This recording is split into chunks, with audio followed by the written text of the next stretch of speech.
Hello, everybody, and welcome to ArsenGirl Gaming. My name is Heather, and I thank you for joining me for what I think is going to be a fun little series here on my channel. I am going to get in on the dollhouse craze and start building a dollhouse room by room, and I'm starting with the kitchen in this episode. It is a speed build, so it's not going to take very long, and this was started by Smart Milk and on Tumblr, and let me just tell you, it is the most adorable thing to come out of The Sims 4 as far as I'm concerned in ages. Basically what it is just building dioramas, basically. How many times can I basically say basically? Anyway, it's really, it reminds me of like when I was a little girl, my mother used to have these boxes that literally had a back and two sides and a glass front. And behind the glass, she would do these like dollhouse rooms basically, and they were called dioramas. She'd do them for different seasons. She'd do them with her dogs. I mean, it was very cute. You could go to the craft store and buy all the little dollhouse stuff, but you didn't have to have a dollhouse. You could just do these little dioramas. You could put little miniature pictures of your family, things like that. And I was always fascinated by them. Then, as I got a little bit older, I also had dollhouses, and I would spend hours and hours and hours creating little displays in my dollhouses and making up stories. It was totally a precursor to me getting my hands on The Sims way back when Sims 1 launched. I know that now in hindsight. I've always been really fascinated by this kind of stuff. So then when I saw this challenge start sweeping Twitter, I was like, oh my gosh, I need to do it. So I have started doing it. This is the first of at least 3 videos. I'm probably gonna do more. My idea is eventually I will build a dollhouse and I will move all these rooms into that dollhouse and see what I can kind of cobble together. So we'll see. I use the basic format of, 4 by 5 on the wall, sometimes 4 by 6. So the back wall, or the back side wall, I guess, is like 4 tiles long by 5 to 6 tiles, depending on what kind of room I was trying to create. I did it a little bit bigger here on the kitchen because I needed some space. I definitely wanted it to be a kitchen that my Sims could use. I am doing this with custom content, and I don't have a list of the CC that I used, though I could probably cobble one together if you have any specific questions. Most of it I got from Mod The Sims, and I've had it for a long time. You'll see if you freeze frame the video, you can kind of catch the names in the items.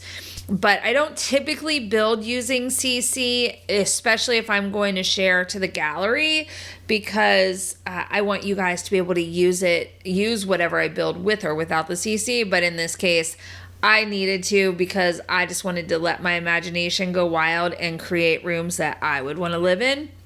And so I am not sharing these to the gallery for anybody to download. I won't be sharing the dollhouse either. However, if you enjoy it and you want me to do a version of the rooms, or make all new rooms for that matter, using only items that you can get in The Sims 4 without custom content, go ahead and let me know in the comments, because I had so much fun doing these. I would not mind kind of doing like a base game, or even just with all the packs out there, and then you can kind of pick and choose what you want to do with it. I'm really curious to see how the final dollhouse turns out, and then kind of revisit from there.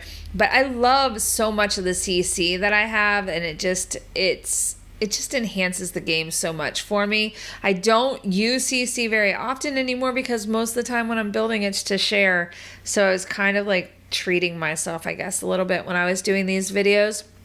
And you can see here, I'm using the Move Objects cheat, and I'm kind of playing around. I want to use this window and put flowers and stuff like you would find in a real kitchen on that windowsill. And unfortunately, it doesn't have slots, so you can't do it. But I managed to make it work. And I am obsessed. And I did manage to put a window shade up too. It took me quite a few tries to get it to A, look the way I wanted it to look, and B, to kind of fit the way I wanted it to fit without covering up the window, because that was the whole idea. I did not want to cover up the window at all. I wanted to make sure that the plants in the window, for one thing, could get plenty of sunlight.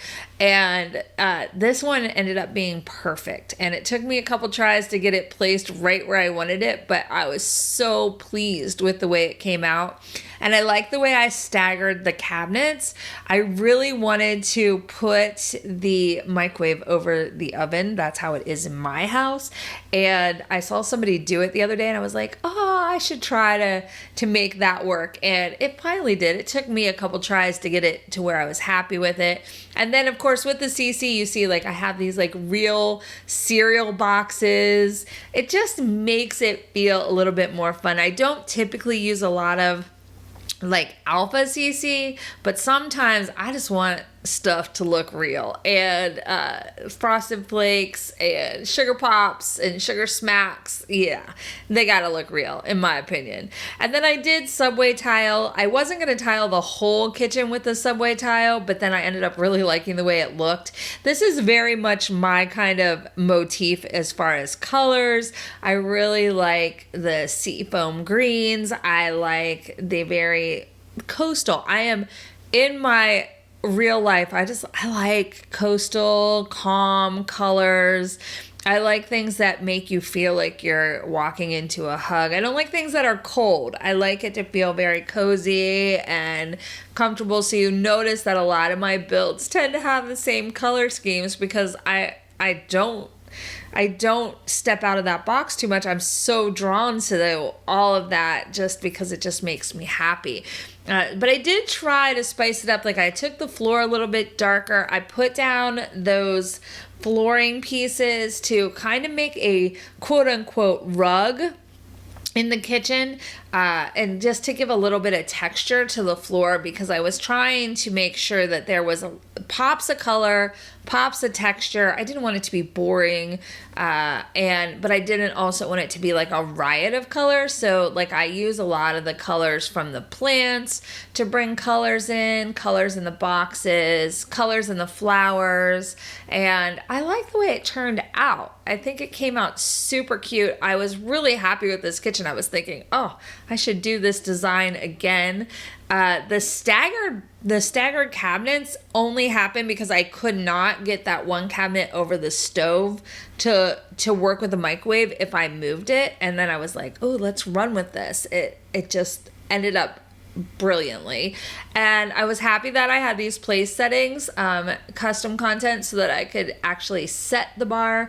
So, because I figure this is where they're going to eat. All 4 place settings are out and about. And then I kind of took and moved all the flower vases into like one little thing. So we had the 3 colors just popping there.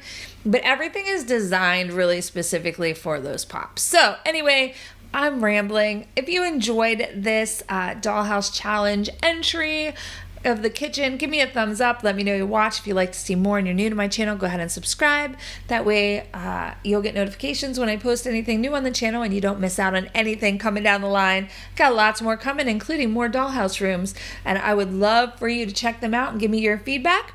And until then, have a great one.